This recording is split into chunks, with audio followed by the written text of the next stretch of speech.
Welcome to Fostering Blooms, the podcast where we dig deep into gardening and all the ways it can enrich your home and life. Together, we'll explore every aspect of gardening the organic way, keeping it simple, accessible, and fun. Whether you're a seasoned gardener or just getting your hands in the dirt, we're here to share the tips and insights you need to grow something truly special. I'm Shannon Foster-Boleen. And I'm Caitlyn Blum, and we're two friends on a mission to cultivate beauty, creativity, and connection through everything we grow. This is Fostering Blooms. We have a question from my sister Gracie, who lives in Wilmington, North Carolina, so a little bit warmer area than us. She lives in an apartment with her boyfriend Noah and wants to do some more gardening on her apartment patio. So we are going to play the question for you. I want to grow some tomatoes this summer and I only have a porch. Can I do that? And what month should I start? You know, I love this question because I feel like one of the things that I know is important to both of us is gardening is accessible to everybody. And so many people don't have a backyard. I want to encourage everyone to garden no matter where they are, whether you're in an apartment, have your own house, or a rental where you're allowed to grow. No matter where you're located, Right. You can garden. Yeah, you can garden anywhere. So I love that she asked this question. I'm going to start off with a couple just FYIs for her as far as the pot goes. That's great. My recommendation is that, Gracie, you get a 17-inch wide by about 16 inches high pot. It's a pretty good size. I mean, that's, if you're watching the video, it's about this big and about this deep. And I like terracotta. You can find it at a big box store, but you can also find it at specialty places depending on how invested you get in this. You can do plastic. They have kind of composite materials now. Any of those will work. I like terracotta. It's classic. It's beautiful. It's easy to replace if it breaks. It is more porous. It's going to dry out a little bit faster. So you may have to water it a little bit more. One of the most important things is that you make sure it has a hole at the bottom. You can cover that hole with a broken terracotta pot chips, or you could put a little gravel down there if you didn't want the soil to come out of the bottom. I've heard of people using like pantyhose or mesh. That's a great thing. idea. Yeah. So if, there's a couple different ways. Or what I would recommend, and probably the simplest thing, is to buy a kind of saucer that goes underneath it so that when you water it, it catches that water and doesn't go all over the place. And that way, if you do get a little soil out of the bottom, it won't matter too much. Without further ado, my first pot.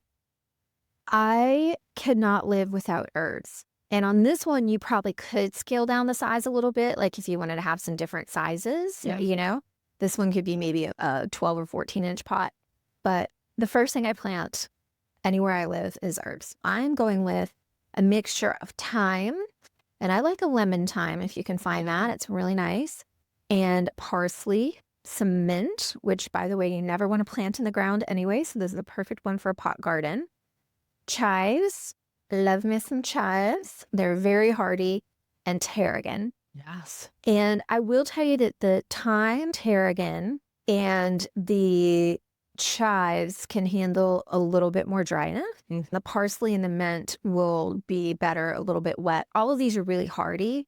In fact, your thyme, chives, and parsley will make it through the winter. Even without covering them, mine survive year after year. So this pot, with the exception of the tarragon and the mint, would survive the majority of the year. That's a great little combination. And like you said too, you could do two different pots. You could almost do one with your more Mediterranean herbs in there. It'll need a little bit less water. This one I made is kind of in my head as a cooking herb pot. But if you wanted a med kind of pot, you could do rosemary, lavender. Oh, yeah. Could do some tarragon, which is a Mediterranean herb, and some thyme. And make sure with that potting mix, that's one of the other things I meant to bring up is I really like Coco Loco. It's a cocoa coir-based potting mix, and trying to move away from peat. But even if you do the Coco Loco, you could use some chicken grit. You can get at the farmer's co-op, and you can mix some of that in there for that Mediterranean pot, or some more perlite, because it does like a very loose, fast-draining soil. But you definitely don't want to overwater that Mediterranean pot. They can handle it a little drier. And you could also do what I call a teapot, which is if you want to make a tea mixture, mint, stevia, holy basil and lemon balm. You can use and dry those four and make a really delicious tea with She those. would love that because she loves tea. So I'm really glad you threw that in there. Herbal teapot. That is so cute. Oh, I did that last year, and it's a beautiful combination because so the cool. stevia is kind of long and tall, and the lemon balm kind of mounds, and they're kind of different textures. Oh, she'll love that. And what's really exciting too is we're going to visit her in May, and we're going to do some of these pots together. So it'll be a fun project too anyway. So, oh, great herb pot. That's great. I love it. I kind of did a herb pot as well, but I mixed in some other little items in there. I have basil, chives, parsley, and thyme. And then I threw in some calendula. Also, that's a medicinal herb, but it also add like a flowering interest to the pot as well. Did you know you can eat calendula? I actually have some dried. I need to try to make a tea. You can do tea with it. I don't know other uses, I've decorated cakes with the calendula. Yes. It has a little bit of a bitter taste to it. So I would use the calendula flower in a salad to replace maybe like a escarole or something like that. Yeah. And then the other thing you can use it for is salves. If you decided, hey, I'm going to get crazy and grow a bunch of calendula, and you can soak them in oil and do things like that, which, I'm not trying to be an expert in, but I've seen people do it. I have a calendula cream that I use whenever I get like a little burn or scrape or anything, and it works wonders. I actually need to sow my calendula. So now it's a really good reminder. Probably should have done it. Yeah. So that's a kind of a fun. And then, of course, the pollinators. So, we'll like that calendula. So that's and the basil. And the basil. One thing with the basil is when it starts to flower, it's really pretty to cut it and bring it in and put it in water, but also don't let it flower too much because then you won't get it to continue to grow. So make sure all of these things, you need to cut them and use them. Yeah, and she will. She loves cooking. I think this is something she'll really like to do.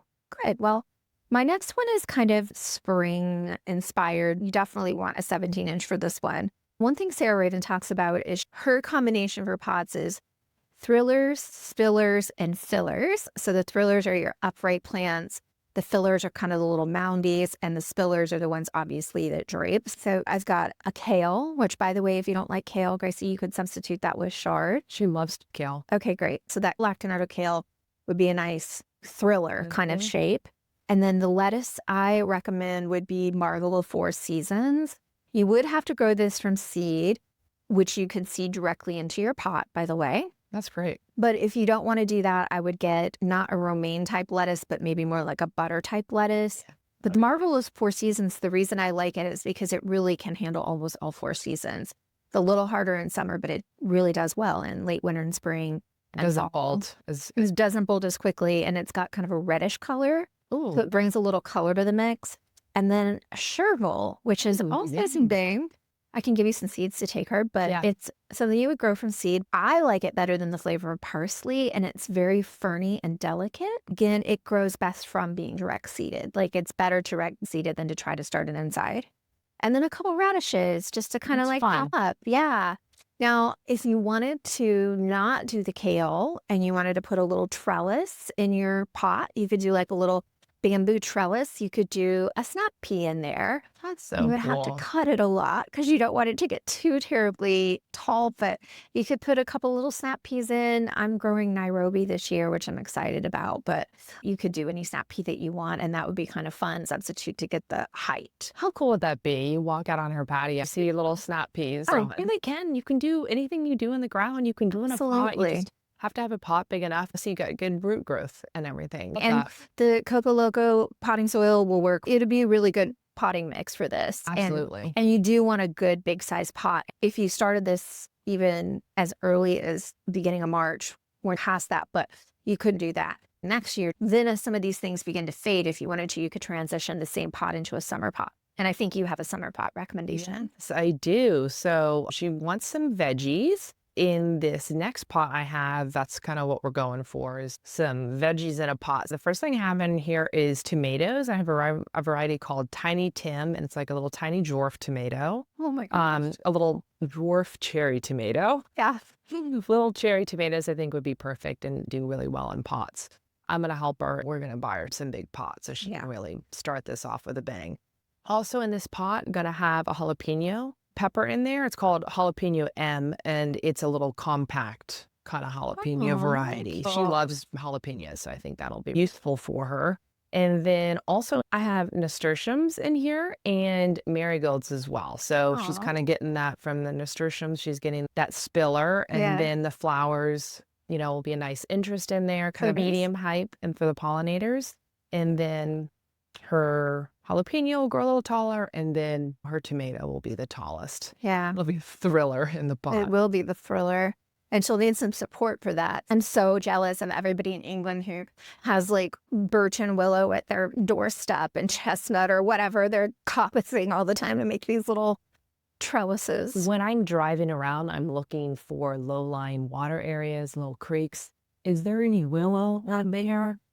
And we abscond with some willow. I mean, God, I'm so jealous of that. But we are going to be doing a project with some bamboo and grapevines from a muscadine grapevine that's growing into the tree. They're really long and they need to be hacked back. So we're Yes. going to use that. And we will make her a baby trellis. Little trellis or a little teepee, they call them. The cool thing too is being on a patio is she has the columns, right? And so she could also do something where it's growing up one of the columns. Yeah. I thought even having a cut cattle panel for her, sticking that up, and it could climb and use that for support. So you can get creative. Here's the thing is she could do all of these pots. I mean, you can have as many pots as your balcony or patio is going to contain. The summer pots are exciting because there's so many things. I can't imagine not having basil in the summer. Yeah. So I love that you put that in there. Genovese is one that I grow from seed. It's done really, really well. I think that if you are going to choose a basil, if you go to the store to buy them, they tend to have a lot of options now, like Thai basil. You could theoretically have a mixture of basils. However, I would say if you're looking for kind of an Italian dish or just like cheese and basil, that's just kind of standard. That Genovese basil is really probably the best one to choose to start with. But if you want to get crazy, you could do Genovese, Thai, holy basil, and make a basil pot. Just a small little would be pot cool. of 3 different basil. Yeah. You can expand over the years as you find out what you like. And what do you use? And what do you eat? Right. Do that. Grow what you eat. I mean, it's good to experiment, but when you start out, choose things that you like. Yeah, you're going to use. Yeah. I did a summer pot as well. And it's pretty similar, to be honest. It's got a sun gold tomato, which That's so good. now I will tell you, sun gold is not a dwarf tomato like Tiny Tim. It is very vigorous. However, I have grown starts for friends and given it to them, and they've grown them in pots, and they've been fine. You're going to send me with one. With one sun in gold, May. absolutely. Absolutely, I will. I have another one that I'm trying this year called Riesentraub. It's a German red cherry tomato. Cool. My only experiment tomato this year. Your wild card. If you do want to grow a slicer, you could grow an heirloom like Black Creme or Chef's Choice, which are 2 of my favorites. But I would say you're going to have to get an even bigger pot and a really good support. That is an option, though. Basil is a must-have. Nasturtium I love as well. You can eat those flowers. The basil keeps away the bad bugs, and so does the nasturtium. And then garlic chives. It's a little different than a regular chive because it has more of a garlic flavor. But I think that's a good one as well. All of those are good companion plants, and they help those tomatoes to grow a little bit more. If she had a shady area on the balcony, she could even do like a mini cucumber. Yeah. If she wanted to. Yeah. And underplant it with some other things. So she could do some dill nearby. She could grow potatoes in a bag or a pot. You can do onions. I mean, the list is really kind of endless. Yeah. And we'll definitely delve into some more pot suggestions for flowers and vegetables for different seasons. But hopefully this gets her started. I actually have one more. I have a bonus one. I'm sorry, I That's forgot. okay. That's Yeah, okay. no. I have a bonus one, which I think is kind of fun, and I'll do it real quick. She does love tropical plants, and she lives in a great area. I mean, Wilmington, it does get cold there in the winter, so she could bring this in, but the tropicals thrive there. So in this third pot, I have a dwarf banana plant, an elephant ear, and not a huge one. Black magic is one that's a little bit smaller. And then pineapple sage and lemongrass. Yeah. He could Yeah. also use those for teas when she's out there gardening. The lemongrass can help keep away the mosquitoes on her patio, and it smells great. And the pineapple sage is fun too. I love that. A little bonus one. I love that. Good Yeah. for you, bonus it.